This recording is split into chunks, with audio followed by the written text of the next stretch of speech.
भाग 7। अगर वह उस बुनियादी सबसे मंद फायदे को पा सके तो उसे सबसे ज़्यादा प्यारा है। हाँ, लेकिन फिर भी यह फ़ायदा ही फ़ायदा है। जब आप जवाब देंगे, लेकिन माफ़ कीजिए, मैं यह बात साफ कर दूं, और यह शब्दों से खेलने का मामला नहीं है। ज़रूरी बात यह है कि अगर यह फ़ायदा इसलिए ख़ास है क्योंकि यह हमारे सभी क्लासिफिकेशन को तोड़ देता है और इंसानियत से प्यार करने वालों द्वारा इंसानियत के फ़ायदे के लिए बनाए गए हर सिस्टम को लगातार तोड़ता रहता है। असल में यह कुछ बिगाड़ देता है। इसलिए, लेकिन इससे पहले कि मैं आपको इसके फ़ायदे के बारे में बताऊं, मैं पर्सनली खुद से समझौता करना चाहता हूं, और इसलिए मैं हिम्मत से कहता हूं कि ये सभी अच्छे सिस्टम हैं, ये सभी थ्योरी समझने के लिए हैं। इंसान अपनी इंसान अपने असली नॉर्मल फ़ायदों को हासिल करने की कोशिश करता है ताकि इन फ़ायदों को पाने की कोशिश में वे तुरंत अच्छे और नेक बन सकें। मेरी राय में ये अब तक सिर्फ लॉजिकल एक्सरसाइज हैं। हाँ, लॉजिकल एक्सरसाइज। क्यों? अपने फ़ायदे के लिए इंसानियत के फिर से बनने की इस थ्योरी को बनाए रखना मेरे हिसाब से लगभग वैसा ही है जैसा, उदाहरण के लिए, बकल का अनुसरण करते हुए यह मानना है कि सभ्यता के जरिए इंसान नरम हो जाता है और नतीजतन कम खून का प्यासा और लड़ाई के लिए कम तैयार हो जाता है। लॉजिकली यह उसके तर्कों से निकलता हुआ लगता है, लेकिन इंसान की सिस्टम और एब्स्ट्रैक्ट नतीजों की इतनी आदत होती है कि वह जानबूझकर सच में तोड़ मरोड़ कर पेश करने को तैयार रहता है। वह सिर्फ अपने लॉजिक को सही ठहराने के लिए अपने इंद्रियों के सबूत को नकारने को तैयार रहता है। मैं यह उदाहरण इसलिए ले रहा हूँ क्योंकि यह इसका सबसे साफ उदाहरण है। जरा अपने आसपास देखो, खून की धाराएं बह रही हैं और बहुत मज़े से, जैसे वह शैंपेन शैंपेन हो। पूरी 19वीं सदी को ही ले लो, जिसमें बकल रहता था। नेपोलियन को ही ले लो, महान, और आज आज की सदी को भी। उत्तरी अमेरिका को ही ले लीजिए, हमेशा एकता, स्लेव स्विंग, होलिस्टन होल्स्टिंग। और सभ्यता हमारे अंदर क्या नरम करती है? सभ्यता का इंसान के लिए एकमात्र फायदा अलग अलग तरह की संवेदनाओं की ज्यादा क्षमता है, और इससे ज्यादा कुछ नहीं। और विकास के जरिए इस बहुआयामी बहुआयामी सोच के कारण मनुष्य को खून खराबे में आनंद आने लगता है। असल में उसके साथ ऐसा पहले हो चुका है। क्या आपने ध्यान दिया है कि ये सबसे सभ्य सज्जन हैं जो सबसे चालाक हत्यारे रहे हैं, जिनके सामने अट्टिलास और स्टिंका रेजिन कुछ भी नहीं थे? और यदि वे अट्टिलास और स्टिंका रेजिन जितने विशिष्ट नहीं हैं, तो सिर्फ इसलिए कि वे बहुत अक्सर मिलते हैं, बहुत साधारण हैं और हमारे लिए बहुत परिचित हो गए हैं। किसी भी मामले में सभ्यता ने मानव जाति को यदि अधिक रक्त पिपासु नहीं तो कम से कम अधिक घिनौना रक्त पिपासु बना दिया है। पुराने दिनों में वह पश्चाताप में न्याय देखता था और अपनी अंतरात्मा को शांत रखते हुए उन लोगों को खत्म कर देता था जिन्हें वह उचित समझता था। अब हम रक्तपात को घृणित समझते हैं, और फिर भी हम इस घृणित कार्य में संलग्न हैं, और पहले से कहीं अधिक ऊर्जा के साथ। कौन सा बुरा है, यह आप स्वयं तय करें।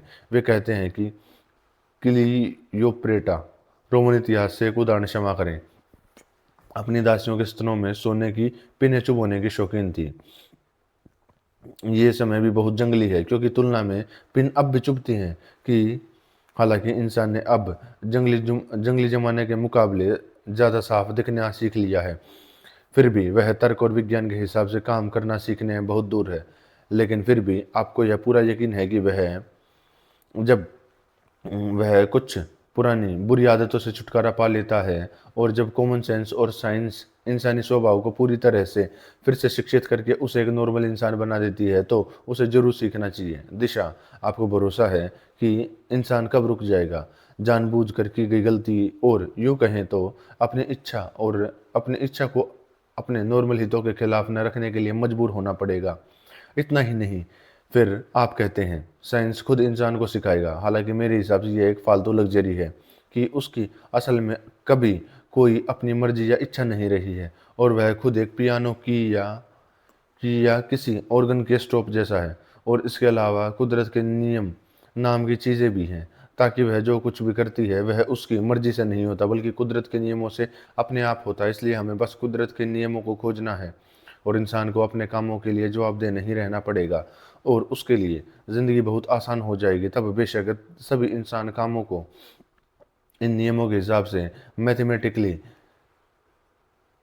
1,08,000 तक के लोगरिदम के टेबल की तरह टेबल में डाला जाएगा और एक इंडेक्स में डाला जाएगा, या इससे भी बेहतर एनसाइक्लोपीडिया लोक्स लेक्सिकॉन जैसी कुछ अच्छी बातें पब्लिश होंगी। इनमें सब कुछ इतने साफ साफ कैलकुलेटेड और समझाया जाएगा कि दुनिया में और कोई घटना या एडवेंचर नहीं होगा। फिर आप बस इतना कहते हैं कि नए आर्थिक संबंध बनेंगे और सब कुछ पहले से तैयार और मैथमेटिकली एक्यूरेसी के साथ तय होगा। हालांकि हर मुमकिन सवाल पलक झपकते ही गायब हो जाएगा, इसलिए सिर्फ इसलिए कि उसका हर मुमकिन जवाब मिल जाएगा और फिर क्रिस्टल का महल बनेगा। फिर असल में वो दिन बहुत अच्छे होंगे। बेशक इस बात की कोई गारंटी नहीं, यह मेरा कमेंट है कि तब उदाहरण के लिए बहुत बोरिंग नहीं होगा, क्योंकि तब जब सब कुछ कैलकुलेटेड और टेबल किया जाएगा तो क्या करना होगा, लेकिन दूसरी तरफ सब कुछ बहुत ज़्यादा रैशनल होगा। बेशक बोरियत आपको किसी भी चीज़ की ओर ले जा सकती है। बोरियत ही लोगों को सोने की पिन चुबाने के लिए उकसाती है, लेकिन उसके इससे कोई फ़र्क नहीं पड़ेगा। बुरी बात यह है कि यह फिर से मेरा कमेंट है कि मैं यह कहने की हिम्मत करता हूँ कि लोग तब सोने की पिन के लिए शुक्रगुजार होंगे। इंसान बेवकूफ़ है, आप जानते हैं, बहुत ज़्यादा बेवकूफ़ है, या यूं कहें कि वह बिल्कुल भी बेवकूफ़ नहीं है, लेकिन वह इतना एहसान फरामोश है कि आपको पूरी दुनिया में उसके जैसा दूसरा कोई नहीं मिलेगा। उदाहरण के लिए मुझे जरा भी हैरानी नहीं होगी अगर अचानक बिना किसी वजह के आम खुशहाली के बीच में एक नीच, या यूं कहें कि रिएक्शनरी और विडंबनापूर्ण चेहरे वाला कोई आदमी खड़ा हो और अपनी बाहें कमर पर बांधकर हम सबसे कहे, मैं कहता हूँ जेंटलमैन, क्या हमें यह पूरा शो ख़त्म नहीं कर देना चाहिए और यहाँ से चले नहीं जाना चाहिए। तर्कवाद को हवा में उड़ा देना, बस इन लोगरिदम को शैतान के पास भेजना और हमें एक बार फिर अपनी मीठी बेवकूफ़ी भरी मर्जी के से जीने लायक बनाना, इससे फिर कोई फ़र्क नहीं पड़ता। लेकिन परेशान करने वाली बात यह है कि उससे ज़रूर फॉलोअर्स मिल जाएंगे। इंसान की फितरत ऐसी होती है, और यह सब सिर्फ इसलिए कि सबसे बेवकूफ़ी भरी वजह जिसके बारे में कोई सोचेगा शायद ही बताने लायक हो, यानी इंसान ने हर जगह और हर समय, चाहे वह कोई भी हो, अपनी मर्जी से काम करना पसंद किया, न कि अपनी समझ और फायदे के हिसाब से। और कोई भी वो चुन सकता है जो उसके अपने फ़ायदे के खिलाफ हो, और कभी कभी उसे ऐसा करना ही चाहिए। मेरा यही मानना है। किसी की अपनी आज़ाद और बेरोक बेरोकटोक बेरोक टोक बेरोक टोक पसंद, और किसी की अपनी मनमानी, चाहे वो कितनी भी जंगली क्यों न हो, किसी की अपनी कल्पना जो कभी कभी पागलपन की हद तक बढ़ जाती है, वही सबसे फ़ायदामंद फ़ायदा है जिसे हम नज़रअंदाज किया है, जो किसी क्लासिफिकेशन में नहीं आता, और जिसके खिलाफ सभी सिस्टम और थ्योरी लगातार टुकड़े टुकड़े हो रहे हैं। और इन समझदार लोगों को कैसे पता कि इंसान चाहता है एक अच्छा चुनाव?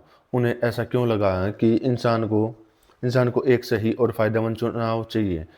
इंसान बस इंडिपेंडेंट चुनाव चाहता है, चाहे उस आज़ादी की कीमत कुछ भी हो, और वह उसे कहीं भी ले जाए। और चुनाव बेशक सिर्फ शैतान ही जानता है कि कौन सा चुनाव है। 8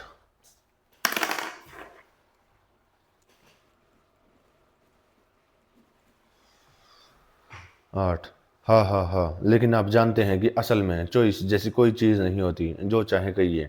आप हंसते हुए बीच में बोलेंगे, साइंस ने इंसान को इतना एनालाइज करने की कामयाबी हासिल कर ली है कि हम पहले से ही जानते हैं कि चॉइस और जिस इच्छा की आज़ादी कहा जाता है वह और कुछ नहीं बल्कि, रुकिए जेंटलमैन, मेरा मतलब था कि मैं खुद भी थोड़ा डरा हुआ था। मैं बस यह कहने वाला था कि शैतान ही जानता है कि चॉइस किस पर निर्भर करती है, और शायद यह बहुत अच्छी बात थी।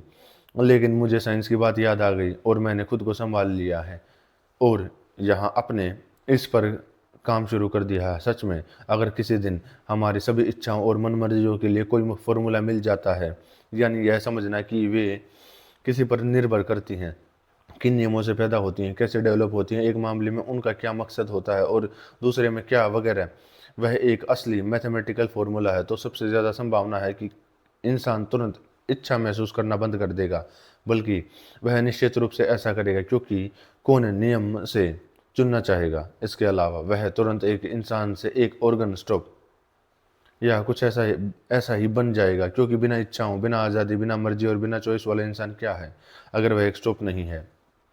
अंग, आप क्या सोचते हैं? आइए संभावना का अनुमान लगाते हैं। क्या ऐसा हो सकता है या नहीं? हम आप तय करते हैं। हमारा चुनाव अक्सर हमारे फायदे के गलत नज़रिए से गलत होता है। हम कभी कभी पूरी तरह से बकवास चुनते हैं क्योंकि अपनी बेवकूफ़ी में हम देखते हैं कि बकवास किसी किसी कहे जाने वाले फ़ायदे को पाने का सबसे आसान तरीका है। लेकिन जब यह सब कागज़ पर समझा दिया जाएगा और उस पर काम किया जाएगा तो पूरी तरह से मुमकिन है, क्योंकि यह मानना बेकार और बेवकूफ़ी भरा है कि कुदरत के कुछ नियम इंसान कभी नहीं समझ पाएगा, तो यकीनन तथाकथित इच्छाएं नहीं रहेंगी। क्योंकि अगर कोई इच्छा तर्क से टकराती है तो हम तर्क करेंगे और इच्छा नहीं करेंगे, क्योंकि अपनी इच्छाओं में अपने तर्क को बेमतलब बनाए रखना नामुमकिन होगा। और इस तरह जानबूझकर तर्क और इच्छा के खिलाफ काम करके खुद को नुकसान पहुंचाना होगा। और जैसा कि सभी चॉइस और तर्क को सच में कैलकुलेटेड किया जा सकता है, क्योंकि किसी दिन हमारे तथाकथित फ्री विल के नियम खोजे जाएंगे, तो मजाक को छोड़ दें तो एक दिन उनसे एक टेबल जैसी कोई चीज़ बन सकती है ताकि हम सच में उसके अनुसार चलें। अगर उदाहरण के लिए किसी दिन वे कैलकुलेट करते हैं और मुझे साबित करते हैं कि मैंने किसी नाकसी कोड़ी, क्योंकि मैं उसे नाकसी कोड़े बिना नहीं रह सका, तो मुझे यह उसी खास तरीके से करना पड़ा, तो मेरे पास क्या फ्रीडम बची? खासकर मैं एक पढ़ा लिखा आदमी हूँ और मैंने कहीं से डिग्री ले ली है, तो मैं 30 साल पहले से ही अपनी पूरी ज़िंदगी का हिसाब लगा पाऊंगा। आसान शब्दों में कहें तो अगर यह इंतज़ाम हो जाता तो हमारे लिए कुछ भी करने को नहीं बचता। वैसे भी हमें यह समझना होगा, और असल में हमें खुद से बार बार दोहराना चाहिए कि ऐसे ऐसे समय पर और ऐसे ऐसे में हालत में ऐसे हैं कि कुदरत हमें हमसे इजाज़त नहीं मांगती। हमें उसे वैसा ही अपनाना होगा जैसी वह है, उसे अपनी पसंद के हिसाब से नहीं बदलना होगा। और अगर सच में फॉर्मूला और नियमों के टेबल चाहते हैं, और हाँ, यहाँ तक कि केमिकल जवाब भी, तो इसमें कोई मदद नहीं है। हमें जवाब भी मानना होगा, वरना वह हमारी मंजूरी के बिना मान लिया जाएगा। हाँ, लेकिन यहाँ मैं रुकता हूँ जेंटलमैन, मुझे ज़्यादा फिलोसफिकल होने के लिए माफ़ करना होगा। यह 40 साल अंडरग्राउंड रहने का नतीजा है। मुझे अपनी कल्पना पूरी करने दो। देखिए देखिए सज्जनों, तर्क एक बहुत अच्छी चीज़ है, इसमें कोई शक नहीं है, लेकिन तर्क सिर्फ तर्क है और इंसान के स्वभाव के सिर्फ तर्क संगत पहलू को संतुष्ट करता है, जबकि इच्छा पूरी ज़िंदगी का एक रूप है, यानी पूरी इंसानी ज़िंदगी जिसमें तर्क और सभी आवेग शामिल है। हालांकि हमारी ज़िंदगी इसके रूप में इस रूप में अक्सर बेकार होती है, फिर भी यह ज़िंदगी है। सिर्फ वर्गमूल निकालना नहीं। यहाँ उदाहरण के लिए मैं स्वाभाविक रूप से जीना चाहता हूँ ताकि ज़िंदगी के लिए अपनी सभी क्षमताओं को संतुष्ट कर सकूं, न कि सिर्फ अपनी सोचने समझने की काबिलियत, यानी जिन्हें कि मेरी काबिलियत का सिर्फ 20वां हिस्सा नहीं। सोचने समझने की काबिलियत क्या जानती है? सोचने समझने की काबिलियत सिर्फ यही जानती है जो उसने सीखने में कामयाबी पाई है। कुछ चीज़ें शायद वह कभी नहीं सीख पाएगी। यह कोई तसल्ली देने वाली बात नहीं है, लेकिन इसे साफ साफ क्यों नहीं कहा जाता? और इंसानी फितरत एक पूरे के तौर पर काम करती है। उसमें जो कुछ भी है, होश में या अनजाने में, और अगर कुछ गलत भी है हो जाए तो भी वह जीती है। मुझे शक है सज्जनों कि आप मुझ पर दया की नज़र से देख रहे हैं। आप मुझे फिर से बताते हैं कि एक समझदार और डेवलप्ड इंसान संक्षेप में जैसा कि भविष्य का इंसान होगा, जानबूझकर अपने लिए नुकसानदायक किसी भी चीज़ की इच्छा नहीं कर सकता। यह मैथमेटिकल तरीके से साबित किया जा सकता है। मैं पूरी तरह से सहमत हूँ। यह हो सकता है मैथमेटिक्स से, लेकिन मैं 100वीं बार दोहराता हूँ, एक ही मामला है, सिर्फ एक।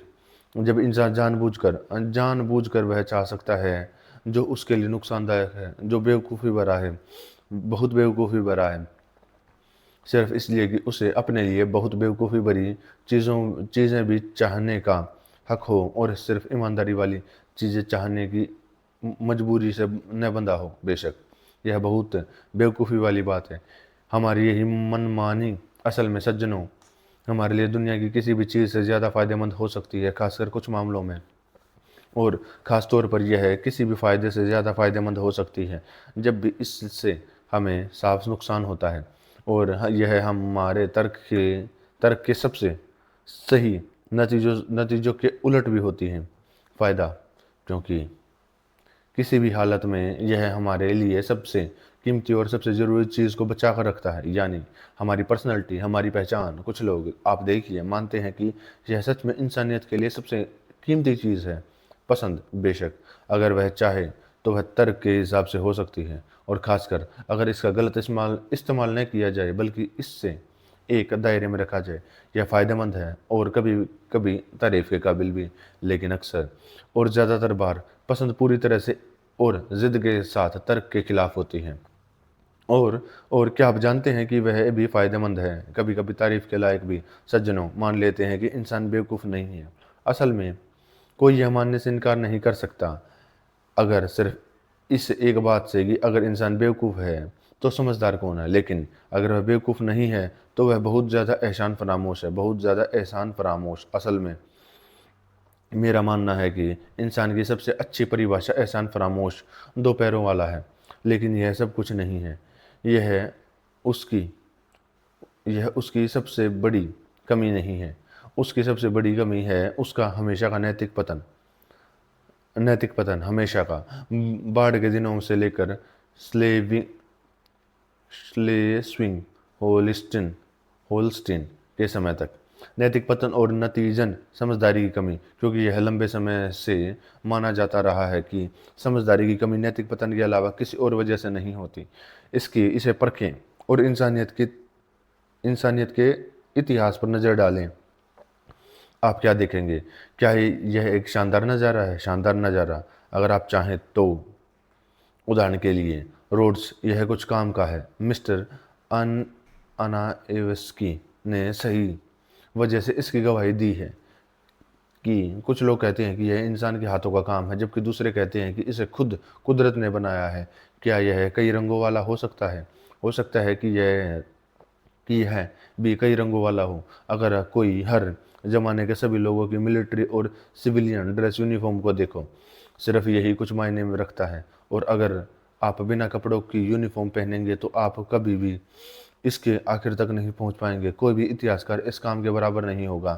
क्या यह बोरिंग है? हो सकता है यह बोरिंग हो। यह लड़ाई यह लड़ाई और लड़ाई है। वे अभी लड़ रहे हैं। वे पहले लड़े और वे आखिर में लड़े। आप मानेंगे कि यह लगभग बहुत बोरिंग है। शॉर्ट में दुनिया के इतिहास के बारे में कोई कुछ भी कह सकता है, कुछ भी जो सबसे उलझी हुई कल्पना में आ सकता है। बस एक ही बात है जो कोई नहीं कह सकता कि यह रैशनल है। यह शब्द ही गले में अटक जाता है। और सच में ये एक अजीब बात है जो लगातार हो रही है। ज़िंदगी में लगातार नैतिक और रैशनल लोग, संत और इंसानियत से प्यार करने वाले लोग सामने आ रहे हैं, जो अपनी पूरी ज़िंदगी जितना हो सके नैतिक और रैशनल तरीके से जीना पसंद अपना मकसद बना लेते हैं।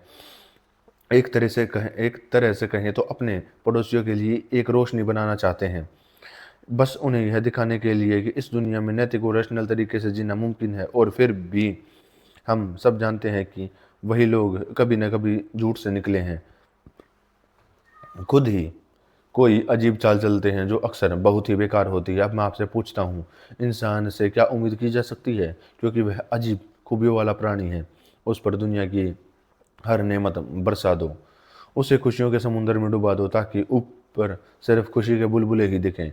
उसे पैसे की तरक्की दो ताकि उसके पास सोने, केक खाने और अपनी नस्ल को आगे बढ़ाने के अलावा कुछ न बचे। और तब आप पूरी तरह से एहसान फरामोशी, पूरी तरह से नफरत की वजह से इंसान तुम्हारे साथ कोई ना कोई गंदी चाल चलेगा। वह अपने केक को भी खतरे में डाल देगा और जानबूझकर सबसे खतरनाक बकवास, सबसे बेकार बेवकूफ़ी की चाहत रखेगा।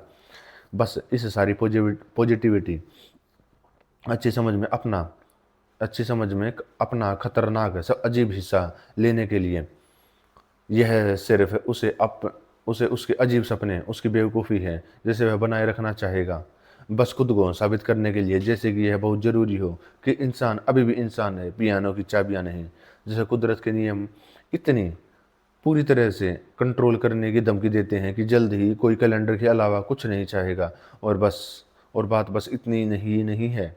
अगर इंसान सच में पियानो की चाबी के अलावा कुछ भी न हो, अगर यह बात उसे नेचुरल साइंस और मैथ से साबित भी हो जाए, तब भी वह समझदार नहीं बनेगा, बल्कि सिर्फ एहसान फरामोशी में सिर्फ अपनी बात मनवाने के लिए जानबूझकर कुछ गलत करेगा। और अगर उसे कोई रास्ता नहीं मिलता तो वह विनाश की योजना बनाता है और अफरा तफरी अपनी बात मनवाने के लिए हर तरह की तकलीफें पैदा करेगा। वह दुनिया पर शराब देगा, और जैसा कि सिर्फ इंसान ही शराब दे सकता है, यह उसका खास अधिकार है। उसके और दूसरे जानवरों के बीच यही मुख्य फ़र्क है। हो सकता है कि सिर्फ अपने शराब से ही वह अपना मकसद हासिल कर ले, यानी खुद को यकीन दिला ले कि वह एक इंसान है, पियानो की चाबी नहीं।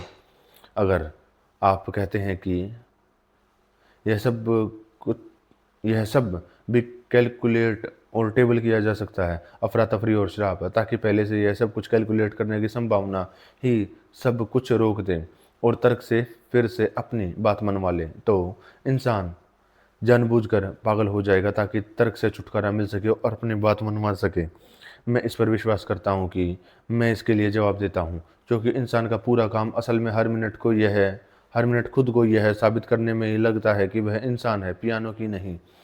यह उसकी खाल की कीमत पर हो सकता है, यह आदमखोरी से हो सकता है, और ऐसा होने पर क्या कोई इस बात पर खुश होने से बच सकता है कि अभी तक खत्म नहीं हुआ और यह इच्छा अभी भी किसी चीज़ पर निर्भर है जिसे हम नहीं जानते।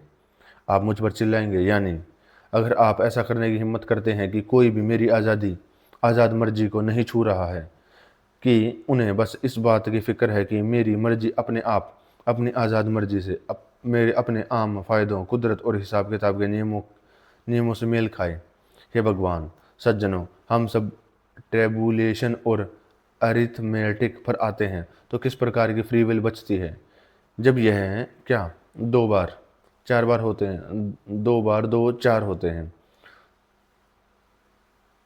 2 और 2 4 होते हैं, 2 और 2 4 होते हैं, मेरी मर्जी के बिना 4, जैसे कि फ्री विल का मतलब यही हो। नो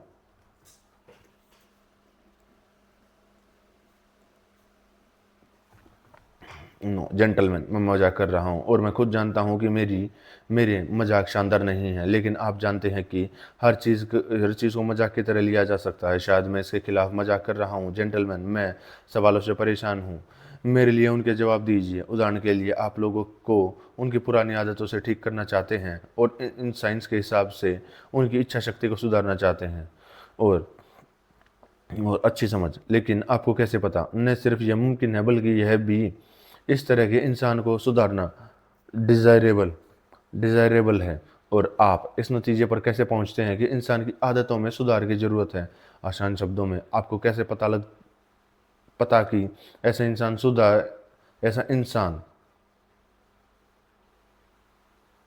ऐसा सुधार इंसान के लिए फ़ायदेमंद होगा? और बात की जड़ तक जाने के लिए आपको इतना पक्का यकीन क्यों है कि तर्क और गणित के नतीजों से गारंटी वाले अपने असली अहम फ़ायदों के खिलाफ काम न करना इंसान के लिए हमेशा फ़ायदेमंद होता है? यह हमेशा इंसानियत के लिए एक नियम होना चाहिए। अभी तक आप जानते हैं, यह सिर्फ आपका अंदाज़ा है। यह लॉजिक का नियम हो सकता है, लेकिन इंसानियत का नियम नहीं। जेंटलमैन, आपको लगता है कि शायद मैं पागल हूँ। मुझे अपने बचाव करने दीजिए। मैं मानता हूँ कि इंसान सबसे पहले एक क्रिएटिव जानवर था, जो किसी चीज़ के लिए हमेशा कोशिश करने और उसमें शामिल होने के लिए पहले से तय है। इंजीनियरिंग यानी लगातार और हमेशा नई सड़कें बनाना, चाहे वे कहीं भी ले जाएं। लेकिन कभी कभी वह अलग रास्ता क्यों अपनाना चाहता है? इसका कारण यह हो सकता है कि सड़क बनाना उसके लिए पहले से तय है, और शायद यह भी कि सीधा प्रैक्टिकल आदमी कितना ही बेवकूफ़ क्यों ना हो, कभी कभी उसके मन में यह ख्याल आएगा कि सड़क लगभग हमेशा कहीं ना कहीं जाती है, और जिस मंजिल पर वह ले जाती है वह उसे बनाने के लिए प्रोसेस से काम जरूरी है।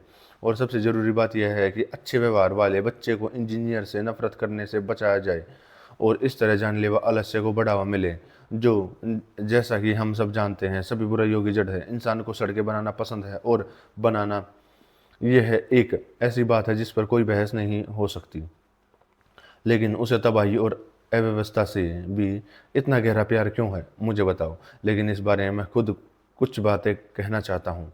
क्या ऐसा नहीं है कि उसे अव्यवस्था और तबाही इसलिए पसंद है? इसमें कोई शक नहीं है कि उसे कभी कभी यह पसंद भी होता है, क्योंकि इसलिए पसंद है क्योंकि वह अपने मकसद को पाने और जो इमारत वह बना रहा है उसे पूरा करने से अंदर से डरता है। कौन जाने, शायद उसे यह इमारत सिर्फ दूर से ही पसंद हो और पास से उसे बिल्कुल भी पसंद नहीं हो। शायद उसे सिर्फ उसे बनाना पसंद हो और वह उसमें रहना न चाहे, बल्कि पूरा होने पर उसे लेक्स एनिम्यूक्स डोमेस्टिक्यू जैसे चींटियों के इस्तेमाल के लिए छोड़ दे। बेडे वगैरह। अब चींटियों का स्वाद बिल्कुल अलग है। उनके पास उसे पैटर्न की एक शानदार इमारत है जो हमेशा बनी रहती है। चींटियों का ढेर। चींटियों के ढेर के साथ ही चींटियों की इज्जतदार नस्ल शुरू हुई हुई और चींटियों के ढेर के साथ ही आनंद शायद उनका अंत भी हो जाएगा, जिसका सबसे बड़ा क्रेडिट उनकी लगन और समझदारी को दिया जाता है। लेकिन इंसान एक बेवकूफ़ और बेमेल जीव है और शायद एक शतरंज खिलाड़ी की तरह उसे खेल के प्रोसेस से प्यार है, उस उसके आखिर से नहीं। और कौन जानता है, पक्के तौर पर कुछ नहीं कहा जा सकता। शायद धरती पर इंसान जिस एक ही मकसद को पाने की कोशिश कर रहा है वह है पाने के इस लगातार प्रोसेस में, दूसरे शब्दों में ज़िंदगी में ही, न कि उस चीज़ में पाना है जिसे हमेशा एक फॉर्मूले के तौर पर बताना चाहिए, उतना ही पॉजिटिव जितना दो दो गुना दो चार होता है। और ऐसी पॉजिटिविटी ज़िंदगी नहीं है बल्कि सज्जनों, बल्कि मौत की शुरुआत है। वैसे भी इंसान हमेशा इस मैथमेटिकल निश्चिंतता से डरता है और मैं अब भी इससे डरता हूँ। माना कि इंसान उस मैथमेटिकल निश्चितता को खोजने के अलावा कुछ नहीं करता, वह समंदर पार करता है, इस खोज में अपनी जान कुर्बान कर देता है, लेकिन कामयाब होने से, सच में उसे पाने से, मैं आपको यकीन दिलाता हूँ, डरता है। उसे लगता है कि जब वह उसे पा लेगा तो उसके लिए खोजने के लिए कुछ नहीं बचेगा। जब काम करने वाले अपने काम खत्म कर लेते हैं, उन्हें कम से कम उसका वेतन तो मिलता है। वे शराब खाने जाते हैं, फिर उन्हें पुलिस स्टेशन ले लिया जाता है और वहाँ एक हफ्ते के लिए काम पर लग जाओ। लेकिन इंसान कहाँ जाए? वैसे भी जब कोई उसके बारे में कुछ अजीब महसूस करता तो वह उसे देख सकता है। उसने ऐसी चीज़ें हासिल की हैं, उसे पाने का प्रोसेस पसंद है, लेकिन उसे पाना पसंद नहीं है। और यह जाहिर है बहुत अजीब है। असल में इंसान एक मज़ेदार जीव है। इसमें एक तरह का मजाक लगता है, लेकिन फिर भी मैथमेटिकल पक्कापन आखिरकार कुछ ऐसा है जिसे सहा नहीं जा सकता। दो और दो चार होते हैं। मुझे तो यह बस बदतमीजी लगती है। दो और दो चार होते हैं, यह एक चुलबुला बदमाश है जो हाथ बांधकर आपका रास्ता रोक कर थूकता है। मैं मानता हूँ कि दो बार दो चार होते हैं, यह एक बहुत अच्छी बात है। अगर हमें हर चीज़ का हक देना है तो दो बार दो पाँच होते हैं, यह कभी कभी बहुत अच्छी बात भी होती है। और आपको इतना पक्का यकीन क्यों है कि सिर्फ नॉर्मल और पॉजिटिव चीज़ें ही इंसान के लिए फ़ायदे के लिए हैं? दूसरे शब्दों में, सिर्फ वही जो भलाई के लिए अच्छा हो। क्या फ़ायदे के मामले में समझ गलत नहीं है? क्या इंसान शायद भलाई के अलावा किसी और चीज़ से प्यार नहीं करता? शायद उसे दुख भी इतना ही पसंद है। शायद दुख भी उसके लिए उतना ही फ़ायदेमंद है कि जितना भलाई। इंसान को कभी कभी बहुत ज़्यादा दुख से प्यार हो जाता है। और यह सच है, इंसान को कभी कभी बहुत ज़्यादा दुख से प्यार हो जाता है, और यह सच है। इसे साबित करने के लिए दुनिया के इतिहास के का हवाला देने की ज़रूरत नहीं है।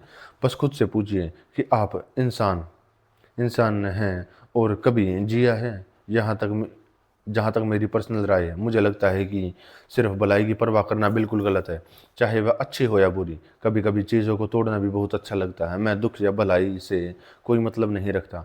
मैं अपनी मर्जी के साथ हूँ और जब ज़रूरत हो तो मुझे उसकी गारंटी मिले। उदाहरण के लिए, वेदी विल्स में दुख की कोई जगह नहीं होती। मुझे यह पता है कि क्रिस्टल के महल में यह सोचा भी नहीं जा सकता। दुख का मतलब है शक, इनकार, और क्रिस्टल के महल का क्या फ़ायदा अगर इसके बारे में कोई शक हो सकता है? और फिर भी मुझे लगता है कि इंसान कभी भी असली दुख यानी तबाही और अव्यवस्था को नहीं छोड़ेगा, क्योंकि दुख ही चेतना का एकमात्र स्रोत है। हालांकि मैंने शुरू में ही कह दिया था कि होश इंसान के लिए सबसे बड़ी बदकिस्मती है। फिर भी मैं जानता हूँ कि इंसान इसे बहुत पसंद करता है और किसी भी खुशी के लिए इसे नहीं छोड़ेगा। होश, उदाहरण के लिए, 2 गुना 4 से कहीं ज़्यादा बेहतर है। एक बार एक बार आप एक बार जब आपको मैथमेटिकल तौर पर पक्का यकीन हो जाता है तो करने या समझने के लिए कुछ भी नहीं बचता। अपने पांचों सेंस को बंद करके अपने पांचों सेंस इंद्रियों को बंद करके सोचने के अलावा कुछ नहीं बचता। जबकि अगर आप होश में रहते हैं तो भले ही नतीजा वही मिले, आप कम से कम कभी कभी खुद को कोड़े मार सकते हैं और इससे कम से कम आपको मजा आएगा। भले ही यह एक रिएक्शनरी हो, लेकिन कुछ ना कुछ मिलने से तो शरीर शारीरिक सजा बेहतर है।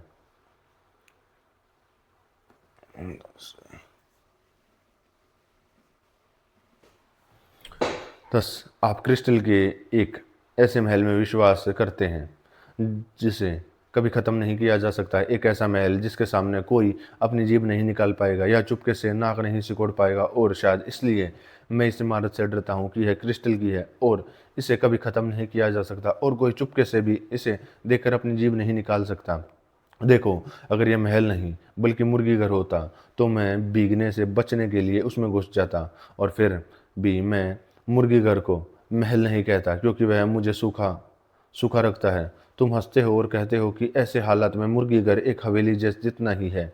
हाँ, मैं जवाब देता हूँ, अगर किसी को बस बारिश से बचने के लिए जीना पड़े, लेकिन क्या किया जाए अगर मैंने यह मान लिया कि ज़िंदगी का सिर्फ यही मकसद नहीं है। अगर जीना है तो किसी हवेली में रहना बेहतर है।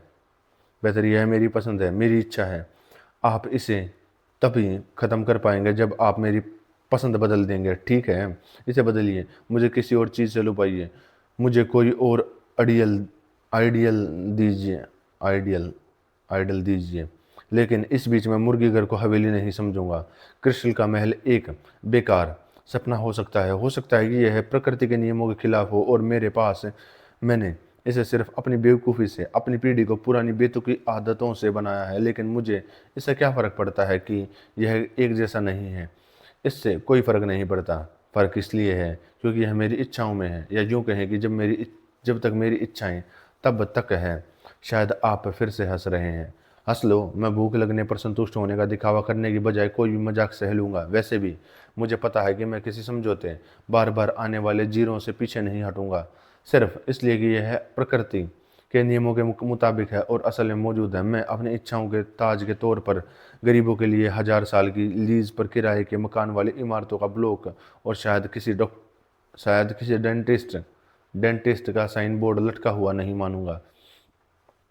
मेरी इच्छाओं को ख़त्म कर दो, मेरे आदर्शों को मिटा दो, मुझे कुछ बेहतर दिखाओ और मैं तुम्हारे पीछे चलूंगा। तुम शायद कहोगे कि यह तुम्हारी परेशानी के लायक नहीं है, लेकिन उस मामले में मैं तुम्हें वही जवाब दे सकता हूँ। यह गंभीरता से बातें कर रहे हैं, लेकिन अगर तुम मुझ पर ध्यान नहीं दोगे तो मैं तुम्हें से जान पहचान छोड़ दूंगा। मैं अपने अंडरग्राउंड बिल में वापस जा रहा हूँ, लेकिन जब तक मैं ज़िंदा हूँ और मेरी इच्छाएं हैं, मैं चाहूँगा। अगर मेरा हाथ सूख भी जाए तो मैं ऐसी बिल्डिंग में एक ईंट भी नहीं ला सकता।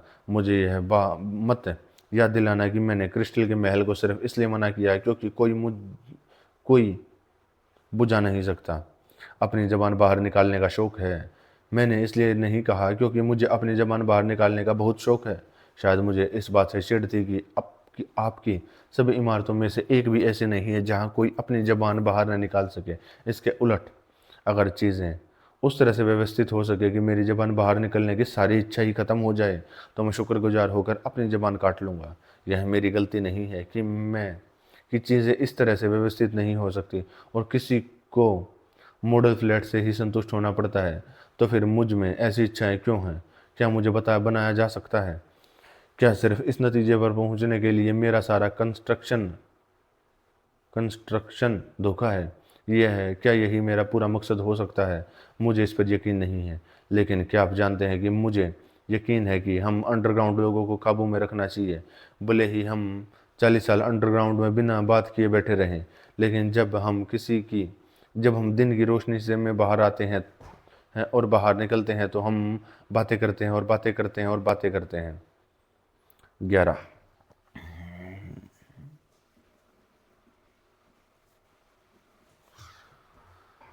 11 सीधी सी बात है जेंटलमैन कि कुछ न करने से बेहतर है, कुछ न करना, सीधी सी बात है जेंटलमैन की कुछ न करना ही बेहतर है, बेहतर है कि होश में सुस्ती रहे। और इसलिए अंडरग्राउंड के लिए जयकार। हालांकि मैंने कहा है कि मुझे आम आदमी से जलन होती है, फिर भी मैं उसकी जगह पर नहीं रहना चाहूँगा जैसा वह अभी है। हालांकि मैं उसे जलन जलन करना बंद नहीं करूँगा, नहीं नहीं। वैसे भी अंडरग्राउंड ज़िंदगी ज़िंदगी ज़्यादा फ़ायदेमंद है, वहाँ कम से कम कोई भी। ओहो, लेकिन अब भी मैं झूठ बोल रहा हूँ, झूठ बोल रहा हूँ मैं झूठ इसलिए बोल रहा हूँ क्योंकि मैं खुद जानता हूँ कि अंडरग्राउंड बेहतर नहीं है, बल्कि कुछ अलग है, बिल्कुल अलग, जिसके लिए मैं तरस रहा हूँ। लेकिन जो मुझे मिल रहा है, लानत है अंडरग्राउंड पर। मैं आपको एक और बात बताता हूँ जो बेहतर होगी, और वे ये है कि अगर मैंने अभी जो लिखा है उसमें से किसी भी बात पर मुझे खुद यकीन होता, मैं कसम खाता हूँ जेंटलमैन, मैंने जो लिखा है उसमें से एक भी ऐसा शब्द नहीं है जिस पर मैं सच में यकीन करता हूँ। Oh shit.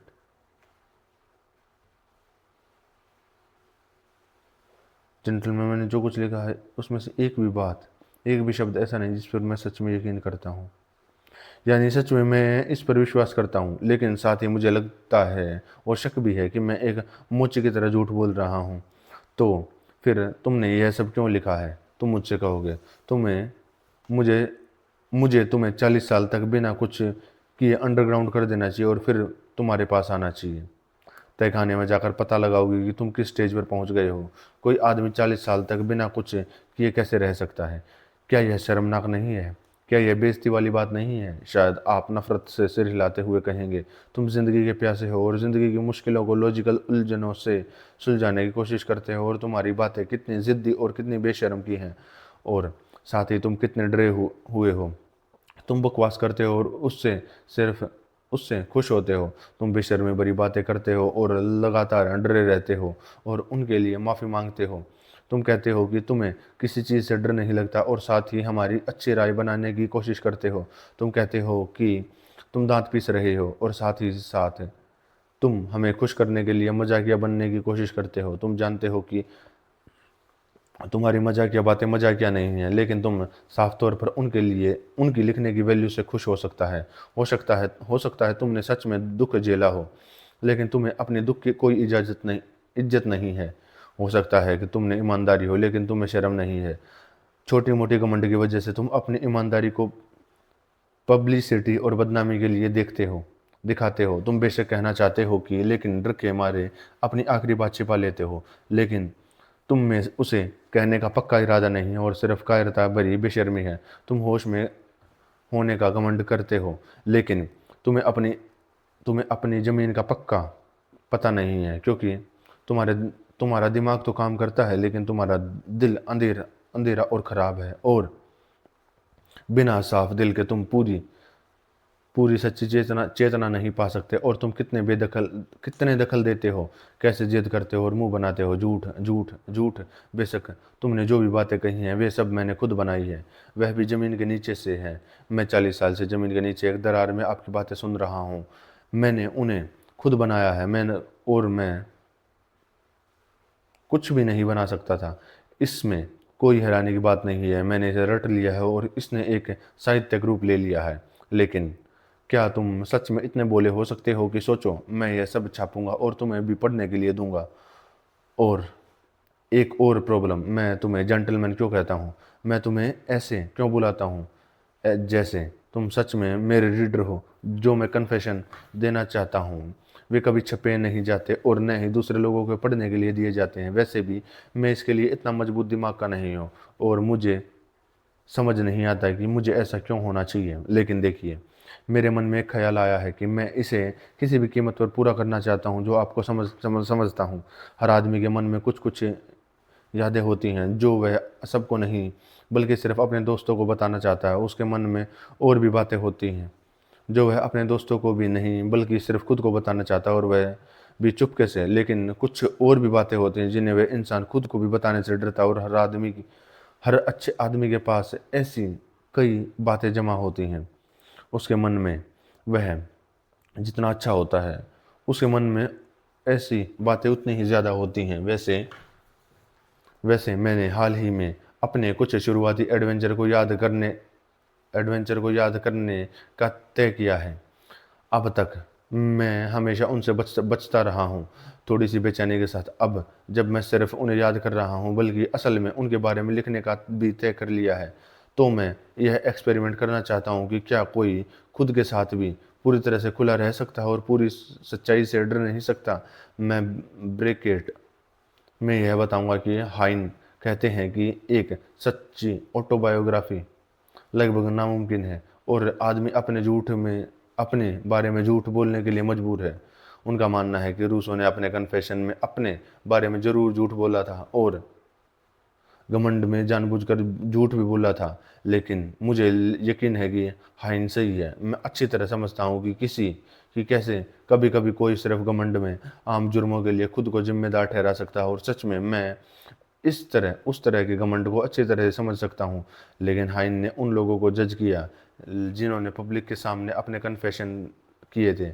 मैं सिर्फ अपने लिए लिखता हूँ और मैं एक बार और हमेशा के लिए यह बताना चाहता हूँ कि अगर मैं ऐसा लिखता हूँ जैसा मैं पढ़ने वालों और एड्रेस कर रहा हूँ, तो ऐसा सिर्फ इसलिए है क्योंकि मेरे लिए उस तरह से लिखना आसान है। यह एक फॉर्म है, एक खाली फॉर्म। मेरे पढ़ने वाले नहीं होंगे। मैंने यह पहले ही साफ कर दिया है। मैं अपने नोट्स बनाने में किसी भी तरह की रुकावट नहीं चाहता। मैं कोई सिस्टम या तरीका नहीं अपनाऊंगा। जैसे जैसे मुझे याद आएगा मैं उन्हें लिख लूँगा। लेकिन यहाँ शायद कोई मेरी बात पकड़ ले और मुझसे पूछे, अगर आप सच में पढ़ने वालों की परवाह नहीं करते तो आप खुद से ऐसा समझौता क्यों करते हैं, और वे भी कागज़ पर? यानी आप कोई सिस्टम या तरीका नहीं अपनाएंगे कि आप जैसे जैसे चीज़ें याद करते हैं वैसे वैसे लिखते जाएंगे, वगैरह वगैरह। आप क्यों समझा रहे हैं? आप माफ़ी क्यों मांग रहे हैं? खैर, यह बात है, मैं जवाब देता हूँ। हालांकि इस सब में एक पूरी साइकोलॉजी है। शायद ऐसा इसलिए है क्योंकि मैं कायर हूँ, और शायद मैं जानबूझकर अपने सामने ऑडियंस की कल्पना करता हूँ ताकि लिखते समय मैं ज़्यादा इज्जत से रह सकूँ। शायद हजारों कारण हैं शायद हजारों कारण है। फिर लिखने का मेरा असल मकसद क्या है? अगर यह जनता के फ़ायदे के लिए नहीं है तो मैं इन घटनाओं को कागज़ पर लिखे बिना अपने मन में क्यों न याद करूं? बिल्कुल, लेकिन फिर भी यह कागज़ पर ज़्यादा असरदार है। इसमें कुछ और भी प्रभावशाली है। मैं खुद से की बेहतर आलोचना कर पाऊंगा और अपने स्टाइल को बेहतर बना पाऊंगा। इसके अलावा शायद मुझे लिखने की से असली राहत मिलेगी। आज उदाहरण के लिए मैं एक खास याद से परेशान हूँ। पुराना बहुत पुराना अतीत। कुछ दिन पहले मेरा यह दिमाग में फिर से ताज़ा हो गया और एक परेशान करने वाली धुन की तरह मुझे परेशान करता रहा है, जिससे मैं छुटकारा नहीं पा सकता। और फिर भी मुझे किसी तरह इससे छुटकारा पाना ही है। मेरे पास ऐसी सैकड़ों यादें हैं, लेकिन कभी कभी उनमें से उनमें से कोई एक अलग निकल कर मुझे परेशान करती है। किसी वजह से मुझे लगता है कि अगर मैं इसे लिख लूँ तो इससे छुटकारा पाना चाहिए। क्यों न कोशिश करें। इसके अलावा मैं बोर हो जाता हूँ और मेरे पास करने के लिए कुछ भी नहीं होता। लिखना एक तरह का काम होगा। कहते हैं काम इंसान को अच्छा और ईमानदार बनाता। खैर, मेरे लिए यह एक मौका है।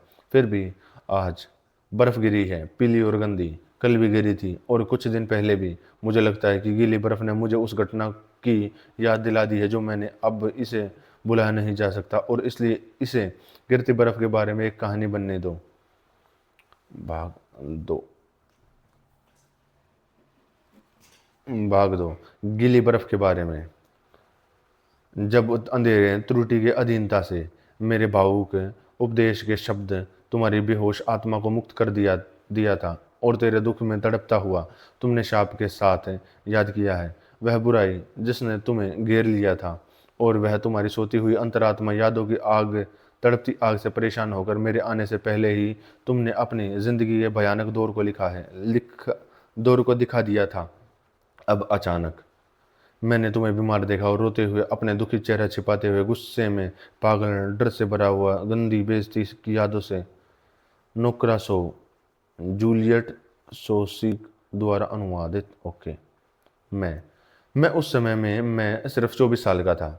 मेरी जिंदगी भर की भी उदास, बिना किसी नियम के, मैं और किसी जंगली आदमी की तरह तरह अकेली थी। मैंने किसी से दोस्ती नहीं की और बात करने से पूरी तरह बचता रहा, और मैं और खुद को और ज़्यादा अपने बिल में दबाता गया। ऑफिस में काम करते समय मैं कभी किसी की तरफ नहीं देखता था और मुझे अच्छी तरह पता था कि मेरे साथी मुझे न सिर्फ एक अजीब आदमी के तौर पर देखते थे, बल्कि मुझे मुझे हमेशा ऐसा लगता था एक तरह की नफरत से भी देखते थे। मैं कभी कभी सोचता था कि मेरे अलावा कोई और क्यों नहीं सोचता उसे नफरत से देखा जाता है।